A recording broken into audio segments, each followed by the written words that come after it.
এবং স্পেশালি আমি ধন্যবাদ জানাচ্ছি হচ্ছে আমার দেশের মানুষকে, আমার দেশের দর্শককে। আপনারা জানেন যে কিছুদিন আগে তাণ্ডব একটা কুচুকরি মহল তো আছে যারা হচ্ছে সবসময় চায় যে বাংলাদেশের সিনেমাকে ধ্বংস করতে। বাংলাদেশের সিনেমা আজ যেখানে পুরো বিশ্বে ছড়িয়ে যাচ্ছে, পুরো বিশ্বে খুব সম্মানের সাথে গর্বের সাথে চলছে, সেই সময় এসে একটা বাজে মহল, খারাপ মহল সবসময় চায় যে আমাদের সিনেমা যেন ধ্বংস হয়ে যায়, আমরা যেন ভালো সিনেমা না বানাতে পারি। সিনেমার মাধ্যমেই তো আমাদের দেশ, আমাদের কৃষ্টি কালচার পৃথিবীময় ছড়িয়ে যাচ্ছে। সেই জায়গাটা যেন নষ্ট হয়ে যায়। অ্যাকচুয়ালি এটা সিনেমার এগেনস্টে ষড়যন্ত্র না, আমি বলবো এটা দেশের এগেনস্টে ষড়যন্ত্র। আর সেই জাতি হচ্ছে সবচেয়ে উন্নত থাকে যে জাতি সাংস্কৃতিক দিক থেকে সবচেয়ে এগিয়ে যায়।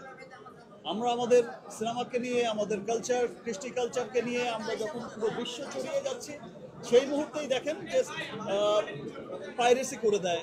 গতবারও আমরা বরবাদের সময় দেখেছি, এবার তো তাণ্ডবে দেখলাম যে আরো আগে পাইরেসি করে দিল। বাট আমি ধন্যবাদ জানাচ্ছি আমার দেশের মানুষকে এবং সমস্ত সিনেমা প্রেমী দর্শকদের। পাইরেসি হওয়ার পরেও এই বাজে মহলটা যেমন বোঝাতে চেয়েছে পাইরেসি হয়ে গেছে, সিনেমা আর চলবে না, সিনেমার সেল নেই, এই যে হোসেন ভাই বলছে যে পাইরেসি হওয়ার পর আরো ডিমান্ড বেড়ে গেছে। তাণ্ডব ইনশাল্লাহ, আমি গতবারও যেমন বলেছি যে গুলশান টু গুলিস্তান সব জায়গার মানুষকে মুগ্ধ করছে আমাদের সিনেমা।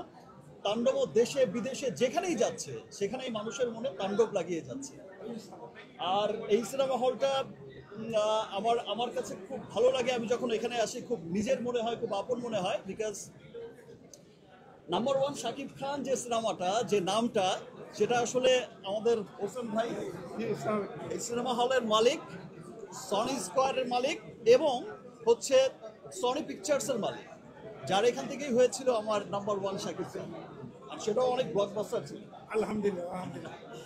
তো সবাইকে অনেক ধন্যবাদ। আপনারা অনেক সময় ধরে এখানে অপেক্ষা করছেন।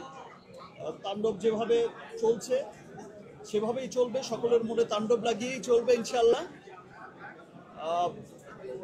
সবাইকে অনেক অনেক ধন্যবাদ।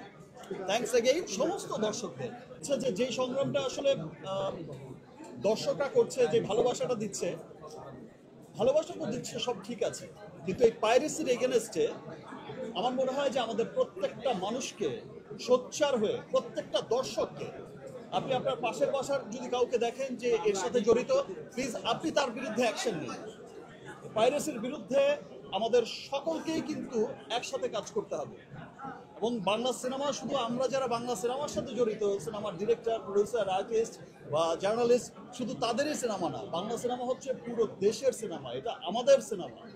সো আমাদের সিনেমার উন্নয়নে আমাদের সকলকে কাজ করতে হবে, পাইরেসির এগেনস্টে কাজ করতে হবে এবং পাইরেসিকে, পাইরেটেড কপিকে না বলতে হবে। Thank you.